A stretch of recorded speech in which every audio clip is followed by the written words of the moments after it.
ఈ నెల 26న భారత ఉపరాష్ట్రపతి జగదీప్ ధన్కర్ తిరుపతి జిల్లాలో పర్యటించనున్న నేపథ్యంలో ఏపీ రాష్ట్ర గవర్నర్ అబ్దుల్ నజీర్ కూడా రానున్నారని, పర్యటనలో చిన్నిపాటి లోపాలకు కూడా తావివ్వరాదని అధికారులు సమన్వయ సమావేశంలో తిరుపతి జిల్లా కలెక్టర్ ప్రవీణ్ కుమార్, ఎస్పీ కృష్ణకాంత్ పటేల్తో కలిసి అధికారులను ఆదేశించారు. బుధవారం ఉదయం స్థానిక కలెక్టరేట్ వీడియో కాన్ఫరెన్స్ హాల్ నందు ఏర్పాటు చేసిన ముందస్తు భద్రతా లైజన్ అధికారుల సమన్వయ సమావేశంలో ఎస్పీతో కలిసి కలెక్టర్ మాట్లాడుతూ, భారత ఉపరాష్ట్రపతి తిరుమల తిరుపతి పర్యటనలో భాగంగా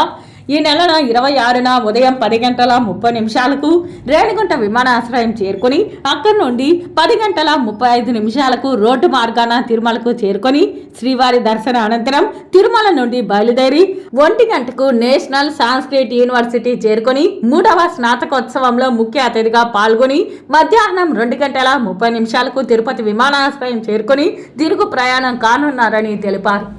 భారత ఉపరాష్ట్రపతి పర్యటన నేపథ్యంలో ఆంధ్రప్రదేశ్ రాష్ట్ర గవర్నర్ ఎస్ అబ్దుల్ నజీర్ ఈ నెల 25న సాయంత్రం తిరుపతి అంతర్జాతీయ విమానాశ్రయం చేరుకుని రాత్రి తిరుపతిలో బస చేయనున్నారని, మరుసటి రోజు ఏప్రిల్ 26న ఉపరాష్ట్రపతికి రేణిగుంట విమానాశ్రయం నందు సాదర స్వాగతం పలికి 11 గంటలకు బర్డ్ హాస్పిటల్ మరియు శ్రీ పద్మావతి చిల్డ్రన్స్ హార్ట్ సెంటర్లను సందర్శిస్తారని, అనంతరం భారత ఉపరాష్ట్రపతికి వీడ్కోలు పలికిన అనంతరం విజయవాడకు తిరుగు ప్రయాణం కానున్నారని కలెక్టర్ తెలిపారు.